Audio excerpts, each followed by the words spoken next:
ठीक है। अच्छा, क्या कहते हैं, मैंने इसकी रिकॉर्डिंग लगा दी है। और क्या कहते हैं, अभी तक हमने जो कवर किया है वो किया है HTML, जावास्क्रिप्ट पहले किया है और HTML बाद में किया है। जावास्क्रिप्ट से हमें स्टार्ट इसलिए करना चाहिए क्योंकि वेब प्रोग्रामिंग के एटलीस्ट कॉन्सेप्ट्स आने चाहिए। ठीक है, HTML फिर हमने किया है कि HTML आपको बताती है कि वेब पेज पे क्या कहते हैं, जो आपके अ,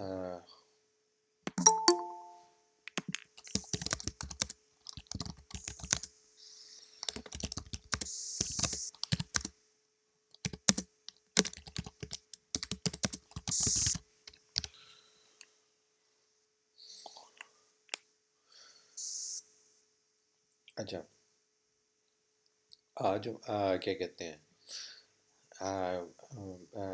HTML हमारे बताती है कि हमारे वेब पेज पे जो चीज़ें रेंडर होती हैं उनके एलिमेंट्स क्या क्या हैं, तो हम उससे पेजेस बनाते हैं, वो हम पहले देख चुके हैं। ठीक है, आगे हम जिससे जो चीज़ें रह गई हैं, जिनका जो चीज़ें कवर नहीं है, वो हम आहिस्ता आगे प्रैक्टिसेस करेंगे, तो उसमें दोबारा जावास्क्रिप्ट और HTML भी कवर करेंगे, तो उसमें सारी चीज़ें हो जाएंगी। अभी हम क्या कहते हैं, CSS पे हैं, तो CSS में क्या था, CSS में था कि हम आ, आ, जो HTML के एलिमेंट्स हैं उन्हीं के ऊपर स्टाइलिंग किस तरह लगाते हैं, और CSS है कैस्केड स्टाइल शीट। तो इसमें एक एलिमेंट के ऊपर जो चीज़ें जो स्टाइल लगते हैं, वो हमेशा वही वाले उठाता है जो लेटेस्ट होते हैं। ठीक है, ये मैं पहले बता चुका था। ये अभी अभी तक जो हमने चीज़ें कवर की हैं उसमें हमने देखा है कि CSS के सिलेक्टर्स क्या थे, क्या यानी कि जो एलिमेंट्स हैं उनको सिलेक्ट करने का तरीका क्या था। फॉर एग्जांपल आईडी को हम सिलेक्ट करते थे हैश हैश और आईडी के थ्रू, यानी कि स्पेसिफिक एलिमेंट है उसको हमने आईडी दिया, उसको हम हैश आईडी के थ्रू सिलेक्ट कर देते हैं। डायरेक्ट एलिमेंट्स को सिलेक्ट पी के थ्रू किया था हमने। ठीक है, और ये अंदर उसके स्टाइल्स लगाए हुए हैं। ठीक है, और क्या कहते हैं, अगर हमने क्लास के थ्रू सिलेक्शन करनी हो तो हम इस तरह करते हैं और उसके अंदर इसके स्टाइल्स लगे हुए हैं। और अगर हमने स्पेसिफिक एलिमेंट के थ्रू एलिमेंट्स को में सिलेक्टेड स्टाइल्स के थ्रू करना है तो इस तरह करेंगे। ठीक है, ये हम दोबारा भी कवर करेंगे इंशाल्लाह, लेकिन एक बार हम ये मैं रिवाइज करूँ कि हम ये कर चुके हैं। अच्छा, हमने देखा था कि CSS को एक्सटर्नली किस तरह हम डालते हैं, यानी कि एक्सटर्नली फाइल पे हमने रखा और उसको इंपोर्ट करें। इंटरनली यानी पेज के अंदर हमने अगर इस्तेमाल करना हो तो हम स्टाइल का टैग लगाते हैं और CSS लिखना स्टार्ट कर देते हैं, और इनलाइन यानी हर एलिमेंट पे जो CSS लगती है। कमेंट्स के CSS में कमेंट्स किस तरह डालते हैं, स्लैश स्टेरिक डाल के हम CSS में कमेंट्स डालते होते हैं। ठीक है, फिर हमने देखा कि कलर्स जो होते हैं वो CSS में कितने किस्म के हमने देखा, 140 स्टैंडर्ड कलर्स हैं, और इसके अलावा जो कलर्स हैं वो हम क्या कहते हैं, रेड ग्रीन ब्लू HSL के थ्रू और हेक्सा के थ्रू हम कलर्स डिफरेंट लगा सकते हैं। ठीक है, और कलर्स की कलर जो है हमने देखा था टेक्स्ट पे लगा सकते हैं, बॉर्डर्स पे लगा सकते हैं, बैकग्राउंड पे लगा सकते हैं, तो कलर्स मुख्तलिफ जगहों पे इस्तेमाल होता है। ठीक है, बैकग्राउंड हमने देखा मुख्तलिफ किस्म के बैकग्राउंड कलर चेंज कर सकते हैं, इमेज चेंज कर सकते हैं। बैकग्राउंड अगर एक इमेज छोटी है तो हम उसको रिपीट भी कर सकते हैं। बैकग्राउंड के अंदर अटैचमेंट और पोजीशंस भी चेंज हमने करके देखी थी। अटैचमेंट का तो मुझे भी याद नहीं है हमने, लेकिन पोजीशन चेंज की थी, दरमियान में रखा था, राइट पे रखा था, बॉटम लेफ्ट पे रखा था, बॉटम राइट पे रखा था, या सेंटर में रखा था। अटैचमेंट क्या थी, हाँ अटैचमेंट थी कि हमने उसको फिक्स रखना है, स्क्रॉल रखना है, यानी कि अगर हम चाहते हैं कि बैकग्राउंड स्क्रॉल के हिसाब से साथ साथ नीचे चले तो वो भी हमने बस थोड़ा सा देखा था। अच्छा, ये चीज़ें जो CSS के कॉन्सेप्ट्स पढ़ा रहा हूँ बस कॉन्सेप्ट्स पता होने चाहिए, ठीक है। बहुत ज़्यादा इसमें कोई याद रखने वाली चीज़ें है नहीं। एटलीस्ट ये चीज़ें जब आपको कॉन्सेप्ट्स बताऊंगी ना, आपको बस पता होगा कि इसमें था क्या, ठीक है। उसके बाद जब आपके पास रियल लाइफ प्रॉब्लम आएगी तो आपको क्लिक करेगा, यार हम CSS में बॉर्डर्स भी लगा सकते हैं। क्लाइंट को अगर किसी एलिमेंट पे बॉर्डर चाहिए होगा तो आप बॉर्डर लगा सकोगे, बैकग्राउंड चाहिए होगा तो बैकग्राउंड लगा सकोगे। वो डिफरेंट सिनेरियोज हैं, ये डिपेंड करता है। ये कौन है, कोई आया?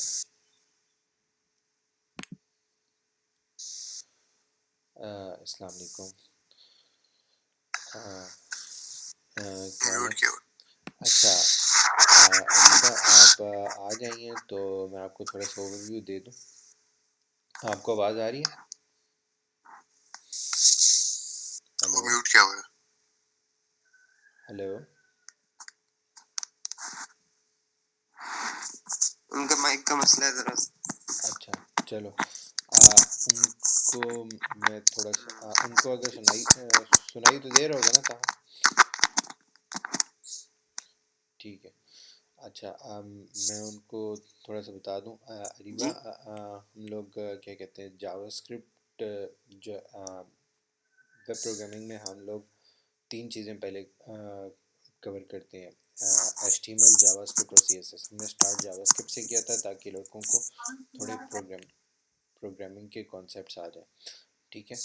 और उसके बाद मैंने फिर इनको HTML करवाई है और आजकल CSS करवा रहे हैं, ठीक है। और जो पिछले कॉन्सेप्ट्स हैं उन पे जिनके जो जो रह गए हैं, कोई इतनी बड़ी बात नहीं है। आगे मैं जाकर दोबारा प्रैक्टिसेस करवाऊँगा तो उनमें वो सारी चीज़ें दोबारा कवर कराऊँगा कि जिनको जो जो चीज़ें रह भी गई हैं वो दोबारा कवर हो जाएंगी। आजकल हम CSS पे कर रहे हैं। CSS है जो कि HTML के कुछ एलिमेंट्स होते हैं, उन पे मुख्तलिफ़ किस्म के स्टाइल्स लगाने हमने सीखे थे।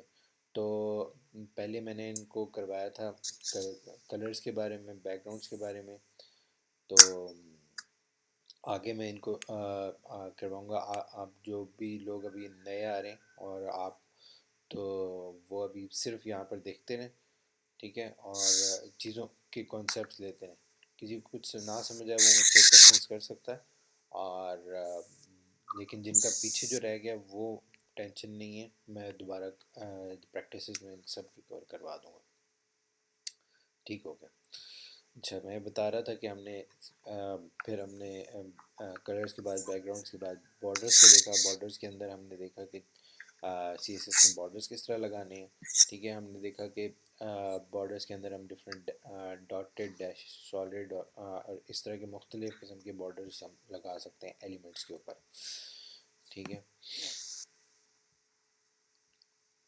फिर हमने देखा था कि आखिरी वक्तों में कि हमने CSS के ऊपर CSS के जो एलिमेंट्स हैं उनके ऊपर हम मार्जिन्स लगा सकते हैं। मार्जिन क्या था?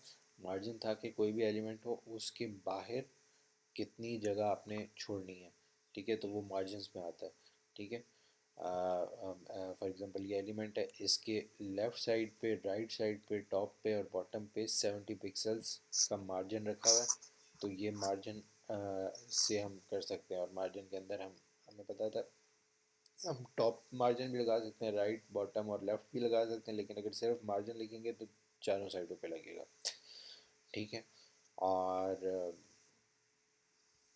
इसी तरह हमने फिर देखा कि पैडिंग जो होता है कि एलिमेंट के अंदर जो भी चीज़ होती है, जो भी एलिमेंट्स फर्दर होते हैं, ये टेक्स्ट होता है, उसके लिए जो स्पेस छोड़ी जाती है उसको हम पैडिंग कहते हैं। मार्जिन एलिमेंट से बाहर स्पेस छोड़ने के लिए और पैडिंग एलिमेंट के अंदर स्पेस छोड़ने के लिए, ठीक है। तो अब ये देखें, ये एक एलिमेंट है, ठीक है। इसके अंदर स्पेस जो हम पैडिंग देंगे वो अंदर स्पेस आएगी, और इसके फर्दर अंदर जितने भी एलिमेंट्स बनेंगे तो वो उसके इर्द गिर्द बाहर वाले एलिमेंट की स्पेसेस होंगी, ठीक हो गया। अब फॉर एग्जांपल ये ये एक एलिमेंट है, ये डिव एलिमेंट है। इसके ऊपर इन्होंने एक बॉर्डर लगाया हुआ है black, background colour light blue किया हुआ है ताकि आपको पता चले कि ये वाला एलिमेंट सिलेक्टेड है। इसके अंदर टॉप पे 50 पिक्सल रखे हुए हैं पैडिंग, राइट पे 30 पिक्सल्स, बॉटम पे 50 पिक्सल्स और लेफ़्ट पे 80 पिक्सल्स। तो ये आप देख रहे हैं इस एलिमेंट के अंदर पैडिंग हुई हुई है और इसके अंदर जो टेक्स्ट है उसके इर्द गिर्द स्पेस आई हुई है इस पैडिंग की वजह से। ठीक है, तो अंदर स्पेस लाने के लिए पैडिंग इस्तेमाल होती है, और अगर इस एलिमेंट के बाहर स्पेस डालनी हो तो आप इसको मार्जिन में तब्दील कर दो। तो ये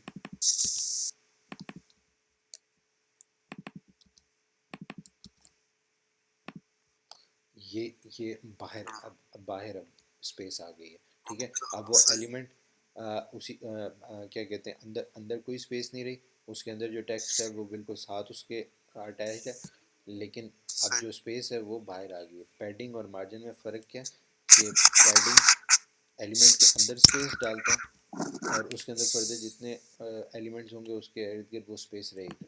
ठीक है, और मार्जिन क्या करता है, मार्जिन आपका बाहर स्पेस डालने के लिए इस्तेमाल होता है। ठीक है, अच्छा अच्छा, आज का टॉपिक था क्या कहते हैं, सी एस एस हाइट और विड्थ। आज हम यहाँ से स्टार्ट करते हैं। अच्छा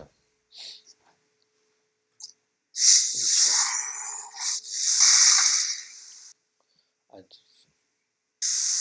जो लोग नए आए हैं उनके लिए मैं थोड़ा बता दूं कि जो HTML है, HTML का पेज इस तरह होता है। HTML का पेज कह लो, जो वेब पेज होता है उसका बेसिक पेज जो होता है ना, उसका स्टाइल ये होता है HTML।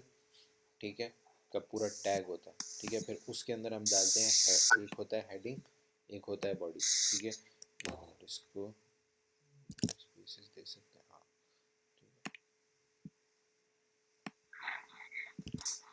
ठीक है।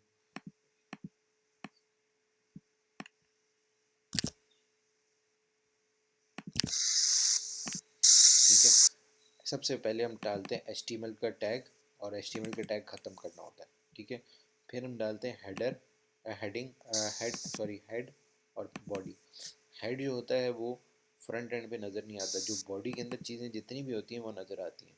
फॉर एग्जांपल ये इस बॉडी के अंदर हमने सिर्फ डाला हुआ है H1 यानी एक हेडिंग वन, और एक P यानी पैराग्राफ। ठीक है, तो ये हेडिंग वन थोड़ा बड़ा नज़र आ रहा है क्योंकि इसका बाय डिफ़ॉल्ट जब रेंडर होता है तो उसका स्टाइल थोड़ा मोटा होता है और फॉन्ट इसका बड़ा होता है। ठीक है, और जो पैराग्राफ होते हैं वो अपने नॉर्मल टेक्स्ट में होता है। ठीक है, तो ये क्या कहते हैं, ये हम पहले HTML में कर चुके हैं, लेकिन मैं सिर्फ दे बता रहा हूँ कि बॉडी के अंदर वो चीज़ें होती हैं जो कि HTML में हम रेंडर करवाते हैं, और हेडिंग के अंदर, हेड के अंदर वो चीज़ें होती हैं जो कि सिर्फ पेज से रिलेटेड इन्फॉर्मेशन होती है। फॉर एग्जांपल यहाँ पर टाइटल डाला है तो यहाँ जो पेज के आप देखते हैं ऊपर टाइटल आ रहा होता है। फॉर एग्जांपल ये HTML ट्यूटोरियल लिखा हुआ है, या CSS height and width dimension लिखा हुआ है, तो ये पेज टाइटल में आता है। यहाँ पे इसलिए क्यों नहीं आ रहा है, क्योंकि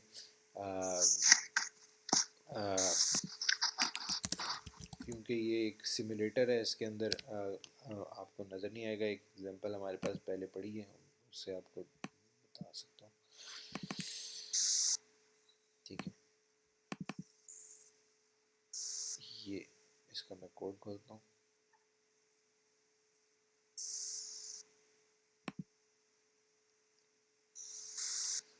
अच्छा, इसके अंदर हमने टाइटल मैंने दिखा था अली जमाल। ठीक है, तो यहाँ पर अब पेज जब खुला है इस पर टाइटल अली जमाल लिखा आ रहा है। ठीक है, इसके अंदर हमने मल्टीपल चीज़ें की हुई थी। अब जिस तरह टाइटल पेज के बारे में इंफॉर्मेशन है सिर्फ, ये हाइट में डालते हैं। अब बॉडी के अंदर वो सारे एलिमेंट्स आते हैं जो कि क्या कहते हैं, पेज में रेंडर होने होते हैं। फॉर एग्जांपल ये एक heading one, heading one, heading one, heading one, heading one, two, three, ये मैंने सिर्फ समझाने के लिए डाली थी। तो ये मल्टीपल हेडिंग्स डाली हुई हैं। ठीक है, इनके ऊपर कुछ मैंने स्टाइल्स लगाए हुए हैं, जिस तरह के ये पिंक कलर का एक स्टाइल लगाया था, इसलिए वहाँ बैकग्राउंड कलर पिंक लगाया था, ये बैकग्राउंड कलर पिंक लगाया। और मल्टीपल चीज़ें, ये पैराग्राफ लिखा है, ये एक ब्लॉक कोड लिखा है, ये पैराग्राफ लिखा है, ये लाइन ब्रेक डाली हुई है। तो ये मल्टीपल चीज़ें मैंने समझाने के लिए पहले मैंने करवाई थी। तो ये सिर्फ बताने का मकसद ये था कि सॉरी, ये HTML का पेज इस तरह लिखा जाता है बॉडी के अंदर, ठीक है। इसकी जो चीज़ें रह गई हैं वो मैं दोबारा करवा दूँगा। अच्छा, और ये जो मल्टीपल फॉर एग्जांपल जिस तरह ब्लू लिखा हुआ आ रहा है और ये बैकग्राउंड लिखा हुआ आ रहा है, ये चीज़ें हम CSS में कवर करते होते हैं।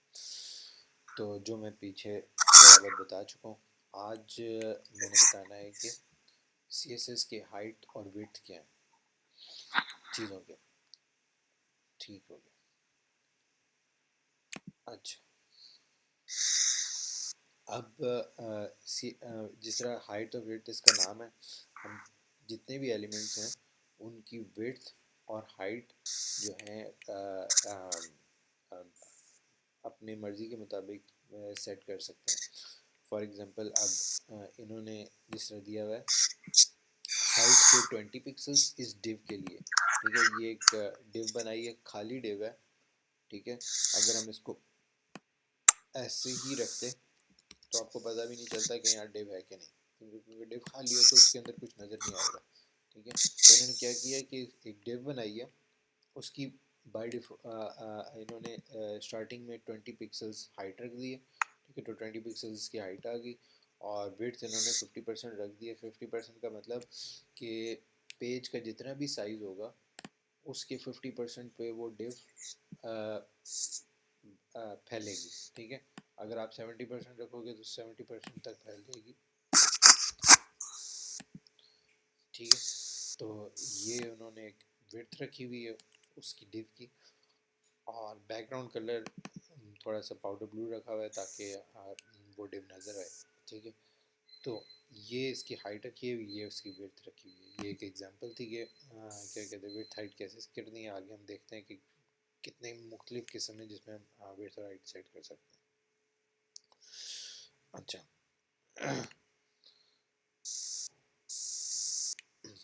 एक हमने एग्जांपल देखी है जिसमें हम विड्थ और हाइट पिक्सल में सेट कर सकते हैं, ठीक है।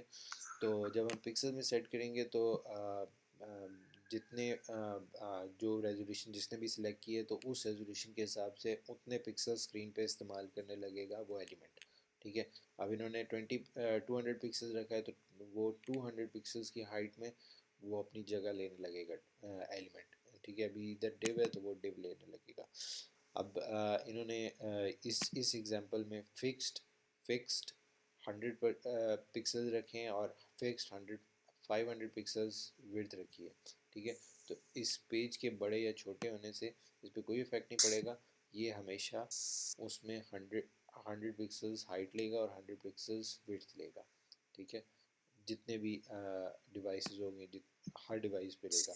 अगर कोई छोटी डिवाइस हुई जिसमें ऑफ कोर्स रेजोल्यूशन कम है तो उसमें ये बड़ा नज़र आएगा, और जिसमें जो स्क्रीन ज़्यादा बड़ी है उसमें ऑफ कोर्स उस हिसाब से छोटा नज़र आना शुरू हो जाएगा। अच्छा, setting max width. Setting max width हम तब इस्तेमाल करते हैं कि जब हमने बताना हो कि क्या कहते हैं इस एलिमेंट की मैक्सिमम विड्थ क्या होनी चाहिए। एक मिनट में इसकी एग्जांपल यहाँ बताता हूँ। The maximum width property is used to set the maximum width of the element. The maximum width can be specified, and then the problem with the div above occurs when the browser window is smaller than the width of the element. The browser then adds the horizontal scroll bar to the page. Using maximum width instead in this situation will improve the browser handling of the small window. अच्छा, अब maximum width की example आप तब इस्तेमाल कर सकते हैं कि फॉर एग्जांपल आपने दिया हुआ है, इन्होंने यहाँ पर बताया तो नहीं हुआ लेकिन मैं बता देता हूँ। विड्थ मैं यहाँ पर देता हूँ 30%, ठीक है।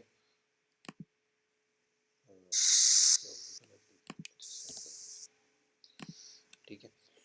अब ये ब्राउज़र के बड़े आप देखो तो बड़े छोटे होने से ये इसकी विड्थ कम ज़्यादा हो रही है, अबाउट 30% ये रख रहा है, ठीक है। लेकिन अब एक वक्त आएगा कि ये अगर 500 पिक्सल्स तक पहुंच जाएगा तो इसको वो होना चाहिए, स्टैटिक होना चाहिए। तो मेरे ख्याल में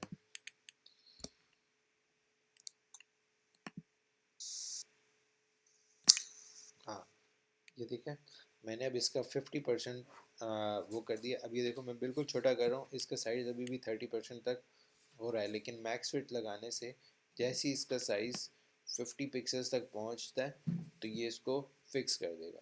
ठीक है, इसमें भी परसेंटेज लग सकती है, लेकिन बताने का सिर्फ मकसद था कि अगर आपने इस पर विड्थ लगाई है तो और इसके ऊपर मैक्स विड्थ लगा दिए, तो अगर आप चाहते हो कि आपका जो एलिमेंट है वो स्पेशल विड्थ है पर पहुंच जाए, उससे ज़्यादा ना बढ़े, तो आप मैक्स विड्थ लगा सकते हो।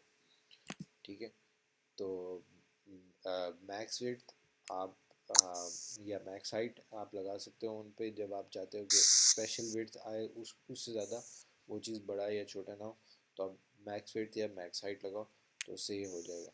सिमिलरली मिनिमम हाइट और मिनिमम विड्थ भी है, जिसमें आप बता सकते हो कि मिनिमम इतने पिक्सल्स हो जाए या इतने परसेंटेज विड्थ हो जाए, उससे एलिमेंट डायनामिकली छोटा या बड़ा ना हो, तो आप मिनिमम और मैक्सिमम लगा सकते हो। तो आज इस चैप्टर में हमने किया कि हाइट और विड्थ के बारे में, और मैक्सिमम हाइट और विड्थ के बारे में, और मिनिमम हाइट और विड्थ के बारे में। ठीक है, जो हम एलिमेंट्स में लगा सकते हैं, ये हम हर तरह के एलिमेंट्स हो जाएं, चाहे इमेजेस हो जाएं, बटन्स हो जाएं, ठीक है, डिव्स हो जाएं, उन सब पे हम ये चीज़ें लगा सकते हैं। ठीक है, ये चीज़ें जितनी भी पढ़ी हैं थोड़ी बहुत वेग होंगी, लेकिन आहिस्ते आहिस्ते जब हम प्रैक्टिस करेंगे ना तो ये सब दोबारा क्लिक करने लगेंगी। जिसको जो मैं एक्सरसाइज दूंगा फिर उस हिसाब से फिर वो इधर आके दोबारा देख सकता है और उन चीज़ों को बनाने में आसानी होगी। अच्छा, सी एस एस जो है वो एक हर एलिमेंट बॉक्स मॉडल के हिसाब से चलता होता है। ठीक है, इसकी एग्जांपल मैं यहाँ पे दिखा दूँ, अगर यहाँ पे अवेलेबल है। हाँ, ठीक है, ये वाला हर एलिमेंट के ऊपर ना एक आ, ये कुछ चीज़ें होती हैं जो अप्लाई होती हैं और आ, उसकी एक सीक्वेंस होती है। सबसे ऊपर जो होता है पोजीशन होता है, फिर मार्जिन होता है, फिर बॉर्डर होता है, फिर पैडिंग होती है हर एलिमेंट की, और उसके बाद इनर HTML या इनर टेक्स्ट होता है इसके अंदर। ठीक है, एलिमेंट के अंदर। ठीक है, सबसे यहाँ भी इन्होंने बताया हुआ सबसे पहले मार्जिन आता है, यानी बाहर का, जो हमने पहले पढ़ा था कि हमने बाहर कितनी स्पेस छोड़नी है। फिर बॉर्डर आता है, यानी वो जो लाइन होती है ना, ये फॉर एग्जांपल ये एलिमेंट की लाइन है, ये बॉर्डर कहलाता है। ठीक है, आ, आ, फिर पैडिंग आती है, यानी अंदर की स्पेस, और फिर अंदर का कंटेंट आता है, या इनर टेक्स्ट होगा या इनर HTML होगा। ठीक है, अब फॉर एग्जांपल ये डिव है। ठीक है, इसके सबसे पहले बाहर मार्जिन होता है, और फिर इसका बॉर्डर, अगर हम बॉर्डर को कोई सेट करना चाहें। ठीक है, फॉर एग्जांपल ये एक और एग्जांपल, ये एक H2 है। ठीक है, इसके इन्होंने मार्जिन क्या रखा हुआ है, 10 रखा हुआ है। अब मैं मार्जिन को मैं बिल्कुल ख़त्म कर देता हूँ, 1 कर देता हूँ, तो बाहर देखें स्पेस जो है वो कम हो गई है। ठीक है, ऊपर वाली साइड पे। ठीक है, ठीक है, बॉर्डर जो है, बॉर्डर इसका बिल्कुल 1 सेट हुआ हुआ है। अगर मैं इसका बॉर्डर 10 कर दूँ तो इसका बॉर्डर नज़र आना शुरू हो जाएगा। अभी ये बॉर्डर जो है वो नज़र इसलिए नहीं आ रहा क्योंकि इस पर कोई कलर नहीं लगा हुआ। यहाँ पर मैं इसको एक कलर दे देता हूँ ताकि ये नज़र आना शुरू हो जाए, 1 पिक्सल सॉलिड। ठीक है, ठीक है, ये बॉर्डर अब नज़र आ रहा है कि हमने एक बॉर्डर सेट किया है जो 10 पिक्सल्स का है। ठीक है, यहाँ पे मैं इसको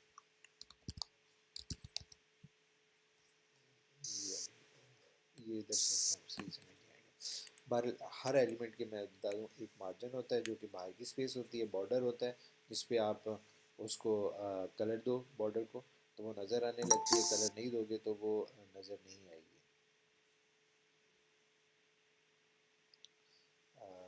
अस्सलाम वालेकुम जुनैद भाई। अब भी जो मैं करवा रहा हूँ सिर्फ आप उसको देखते रहें, ठीक है। अब मैंने रिकॉर्डिंग लगाई हुई है और अगर आपने दोबारा इसको देखना हो तो क्या कहते हैं दोबारा देख सकते हैं। और जिस तरह कि मैंने आपको पहले बताया था जो चीज़ें रह गई हैं वो साथ साथ हम कवर कर लेंगे, तो उसकी टेंशन नहीं है, ठीक है। और आगे मैं प्रैक्टिस जब करवाऊँगा तो फिर हम करवा सकते हैं। अभी हम देख रहे थे कि एच टी एम एल के ऊपर जो स्टाइलिंग है वो कितनी किस्म की होती है। तो आ, मैंने पहले बताया कि हम जो वेब पेज होता है ना उसको हम बताते होते हैं कि वेब पेज का हमारा स्टाइल क्या होता है कि जो बॉडी में होती हैं वो हम सारी चीज़ें लिखते होते हैं। ये कौन आ रहा है, अच्छा। और फॉर एग्ज़ाम्पल जो एच टी एम एल में चीज़ें होती हैं, फॉर एग्ज़ाम्पल हेडिंग हो गई, पैराग्राफ हो गया, वो हम इस तरह लिखते होते हैं। ये एलिमेंट्स होते हैं हमारे एच टी एम एल के। और इन्हीं के ऊपर मैं बता रहा था कि हमारे जो स्टाइल लगता होता है वो किस तरह लगता होता है, ठीक है। तो हम यही जो एलिमेंट्स हैं हमारे, ठीक है, इन्हीं के ऊपर ये बॉक्स मॉडल लगता है, ठीक है। अब फॉर एग्ज़ाम्पल मैं एग्ज़ाम्पल यहाँ पर दे रहा हूँ कि मैं इसके ऊपर स्टाइल लगा रहा हूँ,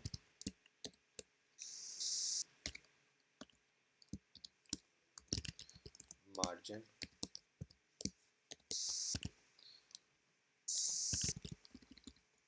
100 पिक्सल, ठीक है। अब ये इसके साइडों पे मार्जिन आ गया 100 पिक्सल्स का, ठीक है। अब मैं इसके ऊपर स्टाइल लगा रहा हूँ बॉर्डर का,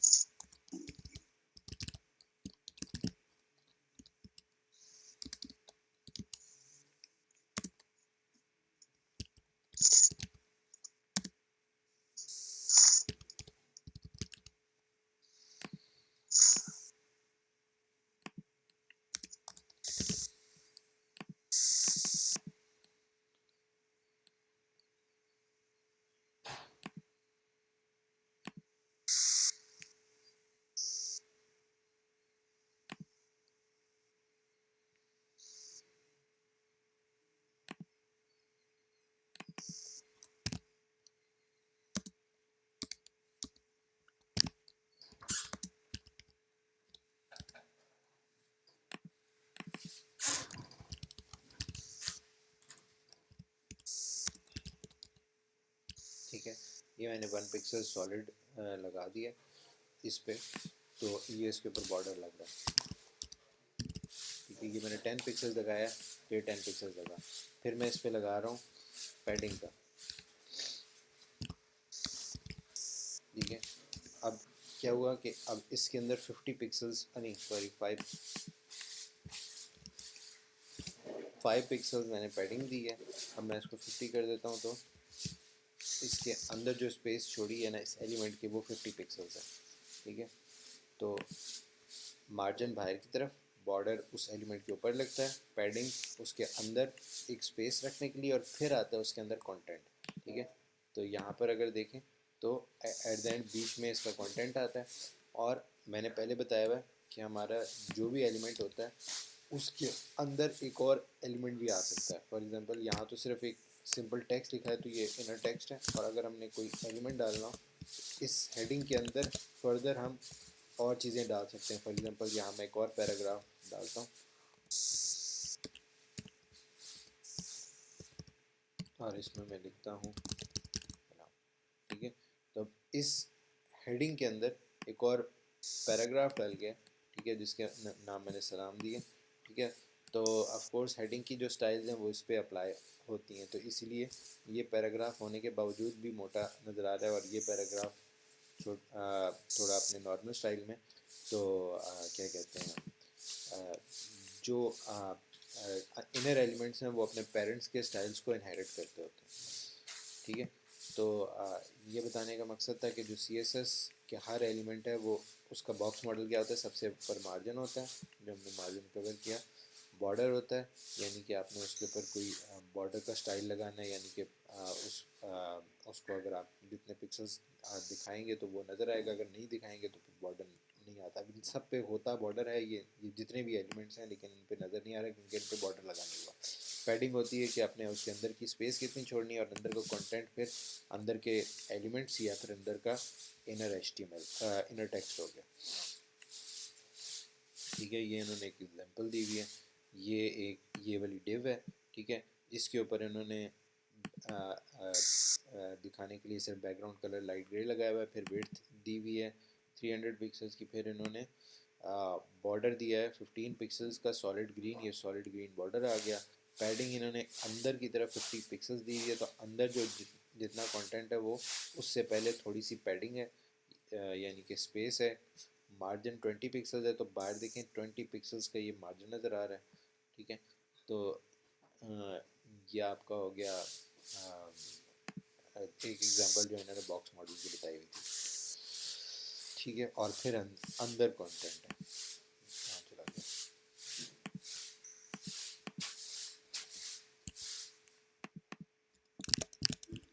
हाँ, और फिर ये जो कंटेंट है ये अंदर है।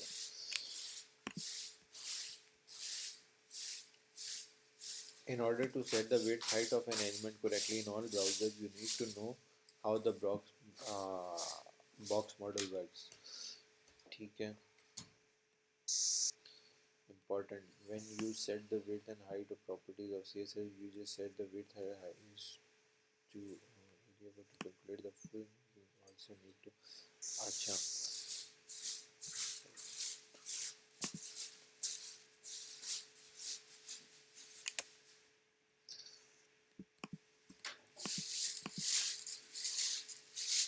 अच्छा,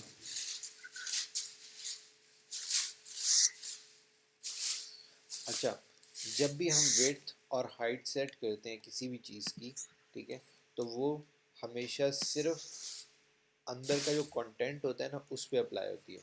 फॉर एग्जांपल यहाँ मैं विड्थ 400 पिक्सल्स या 700 पिक्सल्स अप्लाई कर रहा हूँ। ठीक है, ये जो भी 700 पिक्सल्स है, ये 700 पिक्सल्स तो हो गया। मैं फॉर एग्जांपल इसको दोबारा 500 पे ले आता हूँ। ठीक है, अब ये इसकी कंप्लीट विड्थ ऑफ कोर्स नहीं होती, क्योंकि ये सिर्फ अंदर का जो कंटेंट वाला एरिया था ना, ये वाला हिस्सा इतना इस पे अप्लाई होता है। ठीक है, बाकी ये जो चीज़ें हैं पैडिंग, बॉर्डर और मार्जिन, ये इसके ऊपर होती हैं, लेकिन बाय डिफ़ॉल्ट अगर इस पर जब तक मार्जिन अप्लाई ना किया जाए, बॉर्डर अप्लाई नहीं किया जाए, पैडिंग अप्लाई ना किया जाए, तब तक ये बिल्कुल साथ चिपकी हुई होती है और नज़र नहीं आती। ठीक है, लेकिन अगर आप बॉर्डर फॉर एग्जांपल बढ़ा देते हो, तो बेशक विड्थ इसकी 500 पिक्सल्स है, ठीक है, मैं इसको 100 कर देता हूँ, इसके ऊपर एक्स्ट्रा लेयर ऑफ 100 पिक्सल्स आ गई। ठीक है, तो हमेशा जो विड्थ और हाइट जो है वो सिर्फ कंटेंट के ऊपर अप्लाई होती है, पैडिंग और बॉर्डर और मार्जिन पे ये चीज़ अप्लाई नहीं होती। ठीक हो गया। ठीक, तो इसी तरह हमने ये एग्जांपल देखी है, जिस तरह हमने ये बॉर्डर लगाया 100 पिक्सल्स, अगर हम पैडिंग को बढ़ाते हैं तो उस हिसाब से आपके बॉक्स की बेशक 500 पिक्सल्स था, लेकिन पैडिंग बढ़ाने से क्या कहते हैं, इस बॉक्स का साइज़ बड़ा हो गया। ठीक है, तो और अगर मैं मार्जिन बढ़ाऊंगा तो और भी बड़ा हो जाएगा। ठीक है, तो बताने का मकसद ये था कि जो भी विड्थ और हाइट लगती है वो लगती है कंटेंट वाले एरिया पे। ठीक है, पैडिंग लगाएंगे तो एक्स्ट्रा साइज बढ़ेगा, बॉर्डर लगाएंगे तो एक्स्ट्रा साइज बढ़ेगा, और मार्जिन लगाएंगे तो और एक्स्ट्रा साइज बढ़ेगा। ठीक है, तो ये भी यही बता रहा है कि अगर आपने विड्थ सेट किया है तो फिर अगर आप पैडिंग लगाएंगे या फिर मार्जिन लगाएंगे या फिर आगे पैडिंग, मार्जिन या विड्थ ऑफ बॉर्डर आप सेट करेंगे तो फिर उस हिसाब से चीज़ें ऐड होती रहेंगी। अच्छा,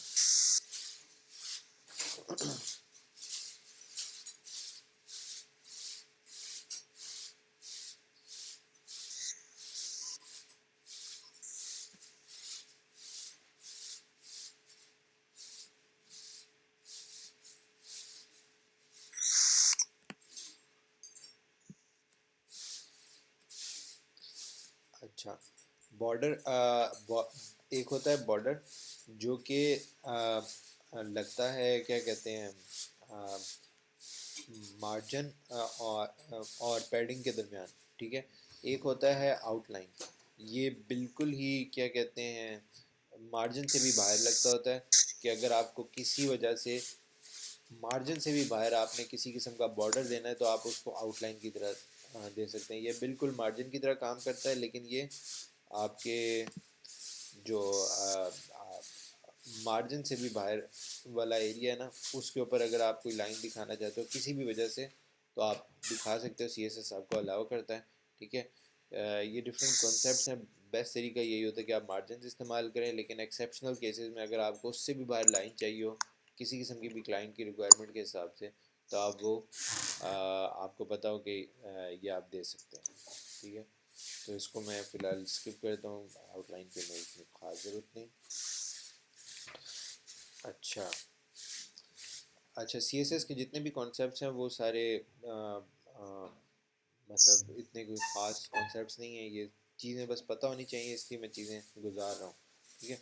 असल जो कॉन्सेप्ट्स थे वो जावास्क्रिप्ट के थे और थोड़े बहुत HTML के थे, ठीक है। तो ये भी चीज़ें पता होनी चाहिए, क्योंकि इसी के थ्रू आप देख रहे हैं ये जो वेब पेज बना है, इसके ऊपर जितनी भी स्टाइलिंग हुई है ये सारी CSS के थ्रू हुई है, ठीक है। तो ये सारे कॉन्सेप्ट पता होने चाहिए, तो किसी किस्म का अब भी आपको स्टाइल अगर बनाना पड़ जाए तो वो आप फिर बना सकेंगे एटलीस्ट। अच्छा, टेक्स्ट फॉर्मेटिंग। टेक्स्ट फॉर्मेटिंग के अंदर हमारे पास आ जाता है टेक्स्ट का कलर, ठीक है। आप किसी भी एलिमेंट को कलर देंगे तो उसके अंदर जितना भी टेक्स्ट होगा वो उस हिसाब से हो जाएगा। फॉर एग्जांपल आप पूरी बॉडी को कलर देते हैं तो उस बॉडी के अंदर जितने भी टेक्स्ट वाले एलिमेंट्स होंगे वो उनके कलर ब्लू हो जाएंगे। अगर आप एचिंग H1 को देंगे तो यानी हेडिंग 1 के जितने भी एलिमेंट्स होंगे उनके कलर ग्रीन हो जाएंगे, जिस तरह इन्होंने दिया है। अब इसके अंदर इन्होंने स्टाइल दिया हुआ है कि बॉडी के अंदर जितने भी कलर हैं वो सारे ब्लू हो जाएं, सिवाय जो हेडिंग 1 है उनके जितने भी कलर होंगे वो ग्रीन हो जाएंगे। तो यहाँ पर देखें, यहाँ पर ये बॉडी है, इसके अंदर एक H1 है, ये हेडिंग 1 आ गया, और ये पैराग्राफ, दो पैराग्राफ्स हैं, एक ये वाला एक ये वाला। तो आप देखें तो यहाँ पर इनके कलर जो हैं बॉडी के अंदर जितने भी और भी अगर मैं डालूँगा, फॉर एग्जांपल मैं एक डालता हूँ डिव,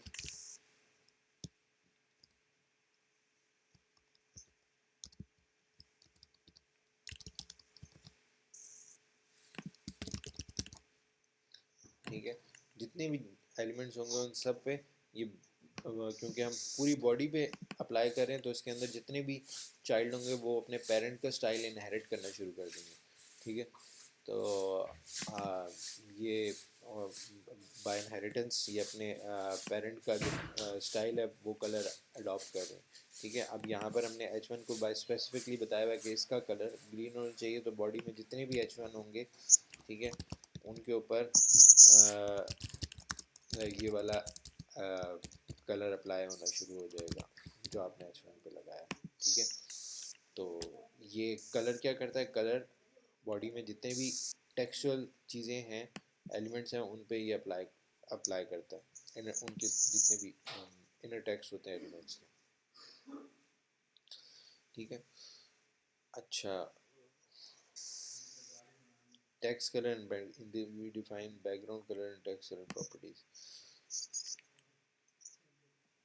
अच्छा, क्या कहते हैं, अगर आपने किसी चीज़ को एक तरह से हाईलाइट करना है तो आप उस एलिमेंट को बैकग्राउंड कलर दे दें। फॉर एग्जांपल जिस तरह ये इन्होंने H1 दिया है, ठीक है, H1 को इन्होंने इसकी बैकग्राउंड प्रॉपर्टी दी है ब्लैक, और इसका फ्रंट कलर दिया है वाइट, ठीक है। अगर आप बैकग्राउंड कलर कुछ ऐसे ही दे देते हो जो कि उससे मैचिंग कर रहा हो तो ऑफकोर्स वो उस पर नज़र नहीं आएगा।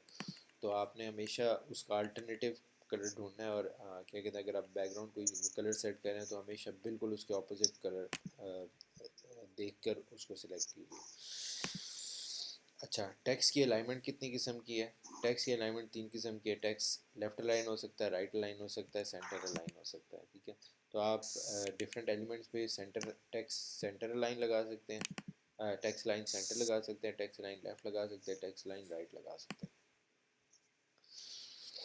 ठीक है। जस्टिफाइड एक होता है टेक्स्ट लाइन जस्टिफाइड। ये आप जिन एलिमेंट्स पे लगाएंगे तो वो अ, उस उस उसके जो एलिमेंट्स होंगे ना वो ये देखो जिसको पता है वो तो जानता होगा वर्ड के अंदर, लेकिन जिसको नहीं पता, ये देखें बाय डिफ़ॉल्ट ये नॉर्मल स्पेसेस के साथ आएगा। और क्या कहते हैं जो अब जब मैं जस्टिफाइड लगाऊंगा तो ये एलिमेंट्स बिल्कुल राइट पे चिपक जाएंगे और इनके अंदर थोड़ी थोड़ी स्पेसेस आ जाएंगी ताकि वो एक बॉक्स की तरह लगे आपका टेक्स्ट। ठीक हो गया। टेक्स्ट डायरेक्शन एक होती है लेफ़्ट टू राइट और एक होती है राइट टू लेफ़्ट। अगर आप चाहते हो कि आपका text right to left direction से लिखा जाए तो आप उसके ऊपर RTL लगाओ डायरेक्शन के आगे, तो वो राइट टू लेफ़्ट लिखना शुरू हो जाएगा। अब ये लिखा हुआ है this is right to left text direction, तो यहाँ पर टेक्स्ट डायरेक्शन आप देख सकते हो कि राइट टू लेफ़्ट है। ठीक है। ये कई जगहों पे लगाने की ज़रूरत नहीं होती, लेकिन फॉर एग्ज़ाम्पल अभी जैसे उर्दू है या फिर और डिफरेंट लैंग्वेजेस हैं वो लिखी जाएँ तो प्रॉबली मेरा मेरा जहाँ तक याद है कि अगर हम उसको लिखें तो हमें तब भी RTL लगाने की ज़रूरत नहीं है। वो अपने ब्राउज़र उसको ऑटोमेटिकली डिटेक्ट कर लेता है और उसको by default right to left ही दिखाता है।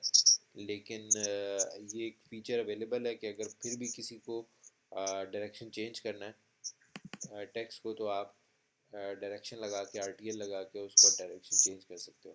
लेकिन जहाँ तक मुझे याद है कि अगर हम यहाँ पर उर्दू भी लिखें एज अ टेक्स्ट तो वो उस पर डायरेक्शन लगाने की ज़रूरत नहीं है, RTL लगाने की ज़रूरत नहीं है। वो अपने नॉर्मल अंदाज में उर्दू वैसे ही रेंडर होगी जैसे रेंडर होनी चाहिए। ठीक है। लेकिन फिर भी ये फीचर अवेलेबल है कि अगर आपने किसी टेक्स्ट को दिखाना ही राइट टू लेफ़्ट है तो आप ये दिखा सकते हैं। अब जिस तरह ये इंग्लिश है ये राइट टू लेफ़्ट रेंडर हुई है। ठीक है।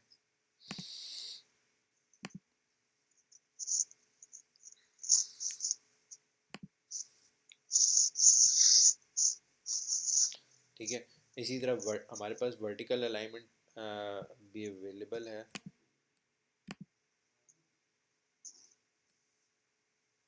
ठीक है। वर्टिकल अलाइनमेंट में हम क्या कहते हैं, vertical align top middle centre और बॉटम हमारे पास।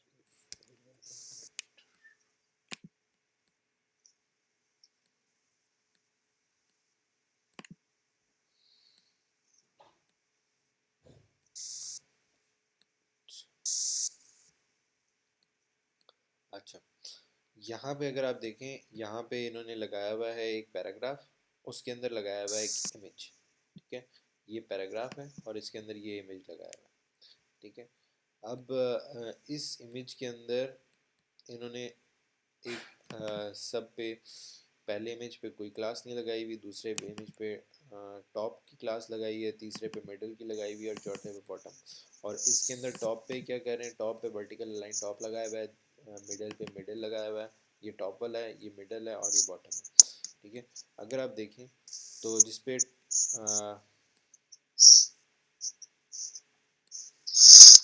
टॉप लगाया है वो बिल्कुल उसका टॉप वाला हिस्सा जो इमेज का है ना वो जो टेक्स्ट के साथ है वो बिल्कुल अटैच हुआ हुआ है।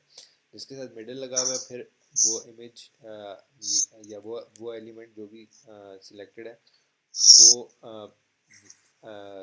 मिडल से जो बाकी बाकी एलिमेंट्स है उसके साथ अटैच हुआ है।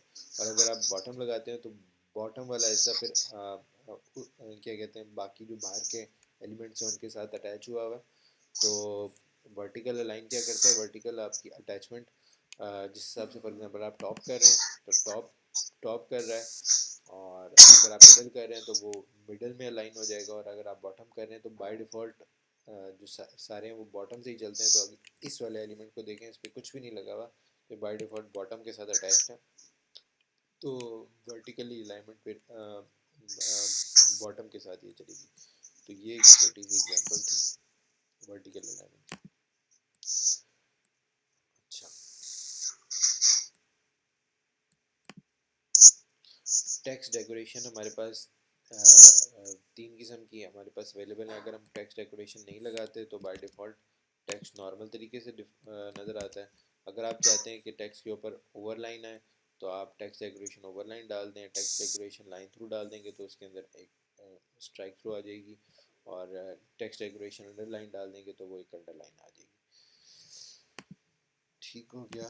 Text transformation. टेक्स्ट ट्रांसफॉर्मेशन आपके चीज़ों को कैपिटलाइज अपर केस या लोअर केस करने में इस्तेमाल होती है। जो भी टेक्स्ट जिस तरह भी है, अगर आप उसको अपर केस लगा देंगे तो वो सारे कैपिटल में हो जाएंगे, लोअर केस उन सारों को लोअर केस में तब्दील कर देगा। कैपिटलाइज करेंगे तो उनके जितने भी पहले लेटर्स होंगे वो सारे कैपिटलाइज हो जाएंगे। जिस तरह के इस एग्जांपल में इज़, सम और टेक्स्ट जो है वो जब रेंडर हुआ है तो वो कैपिटलाइज हो गया।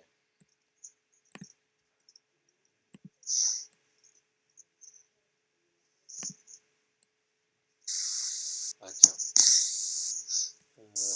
हमारे पास टाइम तकरीबन ख़त्म होने वाला है, 15 मिनट है, तो हम सिर्फ आज ये टेक्स्ट करेंगे और कल हम बाकी चीज़ों को कवर करेंगे।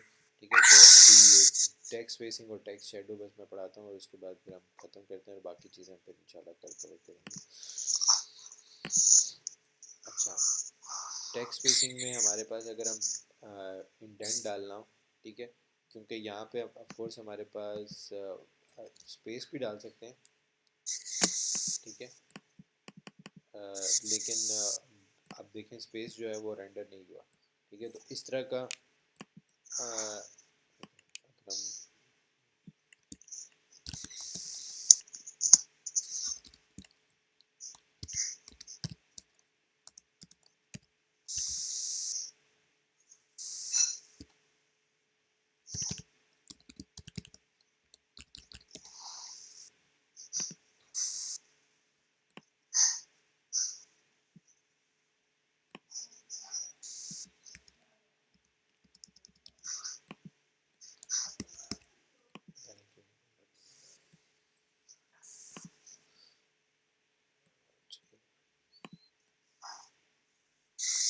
अच्छा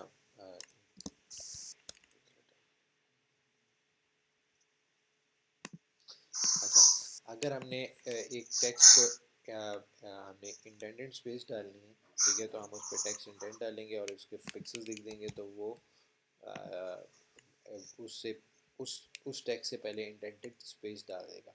ये मार्जिन और उससे डिफरेंट है, क्योंकि ये देख रहे हैं कि टेक्स्ट या पैराग्राफ जो भी है उससे स्टार्ट होने से पहले ये एक स्पेस डाल रहा है, जो कि बाकी जब टेक्स्ट रैपिंग हो रही है तो बाकी लाइनों में वो चीज़ नज़र नहीं आ रही।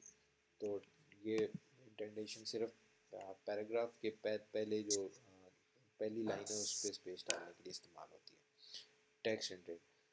लेटर स्पेसिंग क्या करेगा? लेटर स्पेसिंग आपके जितने लेटर्स हैं उनके दरमियान स्पेसिंग बढ़ाने के लिए या कम करने के लिए। अब ये लेटर नॉर्मल इसमें जो स्पेस थी उससे ज़्यादा 3 पिक्सल से इसके अंदर स्पेस नज़र आ रही है। ये अभी नॉर्मल ये है, अगर मैं इसमें लेटर स्पेसिंग डाल के 30 पिक्सल्स कर दूंगा तो आपको हर लेटर के दरमियान स्पेसिंग बड़ी हुई नज़र आएगी।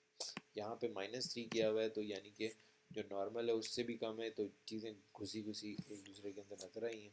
ठीक है, तो ये थोड़ा नॉर्मल लग रहा है, यानी कि जो नॉर्मल स्पेसिंग है उससे भी कम स्पेसिंग डालने के लिए आप माइनस इस्तेमाल कर सकते हो।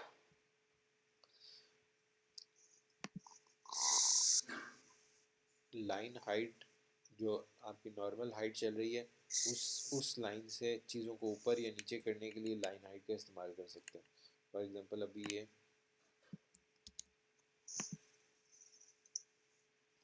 कौन सा था, इसमें मैं कलर दे देता हूँ ताकि नज़र आए।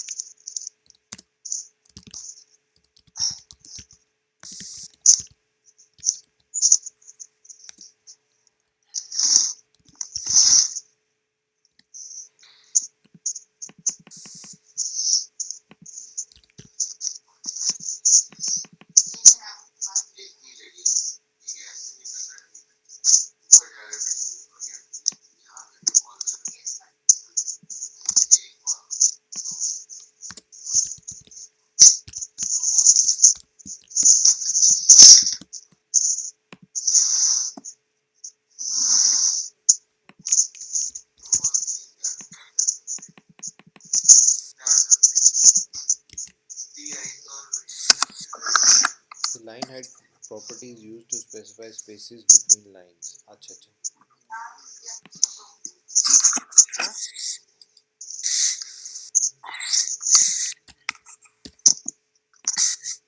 अच्छा ये अब देख रहे हैं ये वाला क्या कहते हैं ये जो पैराग्राफ है इसके दरमियान स्पेस मैंने 0.7 सेट किए, तो उस पर स्पेस इनके दरमियान का मैं इस पर 10 पिक्सल सेट 10 कर दिए। अब आपस में ये लाइन जो क्या कहते हैं जब ब्रेक हो रही है तो इसके दरमियान जो लाइन की वो है स्पेस वो 10 रख दी है। तो ये आपके जिस तरह हमने अभी पहले पढ़ा था वो था लेटर्स के दरमियान, ये है लाइंस के दरमियान। जो आपस में लाइन ब्रेक हो रही है ना उसके बाद जो दूसरी लाइन आ रही है उसके दरमियान स्पेसेस देने के लिए आप लाइन हाइट इस्तेमाल कर सकते हैं। ठीक है, वर्ड स्पेसिंग उसी तरह वर्ड्स के दरमियान होगा, हर वर्ड के दरमियान स्पेसिंग आप डालना चाहते हैं। ठीक है, और वाइट स्पेस यानी कि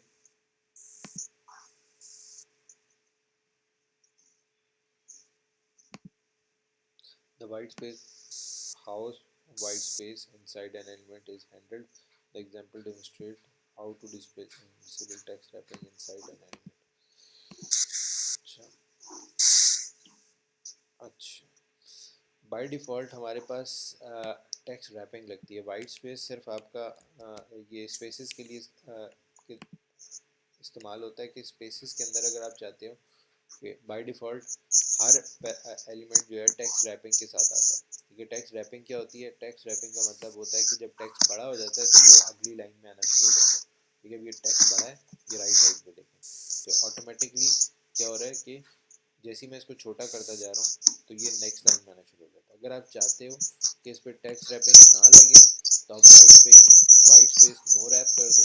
ठीक है, तो क्या होगा कि वाइट स्पेसेस टेक्स्ट रैपिंग इस्तेमाल नहीं होगी और ये यहाँ पर देखो हॉरिजॉन्टल लाइन आ जाएगी और ब्राउज़र उसको एक ही लाइन में शो करना शुरू कर देगा और उस पर टेक्स्ट रैपिंग नहीं लगाएगा और उसको पूरा लंबा खींच देगा। टेक्स्ट शेडोज़ क्या करते हैं, जिस तरह नाम है उस पर शेडोज़ के इफेक्ट देते हैं। अब यहाँ पर 2 पिक्सल्स और 2 पिक्सल्स शेडो लगा है। 2 पिक्सल्स का मतलब है एक हॉरिजॉन्टल शेडो और एक वर्टिकल शेडो। ठीक है, तो ये हॉरिजॉन्टल और वर्टिकल शेडो इस पर अप्लाई हुआ है। ठीक है, और अगर आप चाहते हो उस शेडो का कोई कलर हो तो उस शेडो का कलर भी आप दे सकते हो। ठीक है, अगर आप उसमें ब्लर इफेक्ट लगाना चाहते हो तो आप तीसरी फील्ड दे दोगे क्योंकि ब्लर इफेक्ट को जितना बढ़ाओगे उतना ज़्यादा ब्लर इफेक्ट होगा। फॉर एग्जांपल यहाँ पर मैं इसको 5 की बजाय 10 कर दूँगा तो ब्लर इफेक्ट थोड़ा ज़्यादा बढ़ जाएगा, 30 पे और ज़्यादा बढ़ जाएगा। ठीक है, तो ये ब्लर इफेक्ट आ गया। तो ये थी टोटल चीज़ें जो कि टेक्स्ट के ऊपर लगती होती हैं। ठीक है, हमने देखा colour, direction, letter spacing, line height, text align, text decoration, text के दरमियान टेक्स्ट पैराग्राफ से पहले इंडेंटेशन जो है, टेक्स्ट का शेडोज, टेक्स्ट की ट्रांसफॉर्मेशन, टेक्स्ट ओवरव्यू। ये हमने नहीं किया यूनिकोड। ठीक है, इसको छोड़ें अभी। ये यूनिकोड आपका फॉर एग्जांपल जब मल्टीपल लैंग्वेजेस होती हैं, फॉर एग्जांपल जिस तरह के जैपनीज़ हो गई, चाइनीज़ हो गई, उर्दू हो गई, उन सब के लिए यूनिकोड इस्तेमाल होता है। ये हम बाद में कभी देखेंगे। ठीक है, वर्टिकल अलाइनमेंट हो गई, हमारे पास वाइट स्पेसिंग हो गई और हमारे पास वाइट स्पेसिंग में जो नो रैप हमने लगाया था, ठीक है, वो और वर्ड के दरमियान स्पेसेस हो गई। ठीक है, ये था टोटल CSS टेक्स्ट। कल हम देखेंगे कि CSS पे फॉन्ट्स किस तरह लगाते हैं। ठीक है, और CSS के आइकन्स क्या है अगर टाइम हुआ, आइकन्स हम किस तरह बना सकते हैं, और CSS में URLs जो हैं उन पर लिंक पे स्टाइलिंग कैसे लगाते हैं। ठीक है, तो इस तरह हम कवर करते जाएंगे। थोड़ा ये ज़्यादा है लेकिन एटलीस्ट जब मैं गो थ्रू आपको करवा दूंगा, आपको सारों के एक बार कॉन्सेप्ट्स बताऊंगे, उसके बाद जब क्लाइंट की कोई रिक्वायरमेंट आएगी तो उस हिसाब से आपको चीज़ें क्लियर होंगी और जब भी कुछ बनाना होगा आपको पता होगा कि कौन सा चीज़ किस तरह लगाना है। फॉर एग्जांपल जिस तरह अभी मैंने बताया फ़ॉन्ट्स के बारे में, सॉरी टेक्स्ट के बारे में, टेक्स्ट के ऊपर आप जितनी भी स्टाइलिंग है वो आप लगा सकते हैं। मतलब एटलीस्ट आपको पता है कि टेक्स्ट की सेंटर लाइन किस तरह करना है, राइट लाइन किस तरह करना है। ठीक है, और अगर उनमें स्पेसेस वगैरह किसी भी क्लाइंट की रिक्वायरमेंट के हिसाब से आ जाए तो आप कर सकते हैं। ठीक है, तो कल हम फॉन्ट्स के बारे में पढ़ेंगे और फिर इस तरह चीज़ें आगे कवर करते रहेंगे। ठीक हो गया, तो आज के लिए इतना ही, फिर हम बाकी कल करते हैं। और ये रिकॉर्डिंग अवेलेबल होगी, किसी का भी कोई चीज़ दोबारा देखने को देख सकेगा। ठीक है, ओके, अल्लाह हाफिज़, इंशाल्लाह कल मिलते हैं। कल क्लास दोबारा 6 बजे ही होगी। ठीक है, आज किसी हाँ आज आज मैं क्योंकि ट्रैवल कर रहा था उसकी वजह से थोड़ी सी मुझे डिफ़िकल्टी हुई सुबह उठने में, तो मैं इंशाल्लाह कल सुबह कोशिश यही होगी कि 6 बजे। ठीक है, ओके, अल्लाह हाफिज़।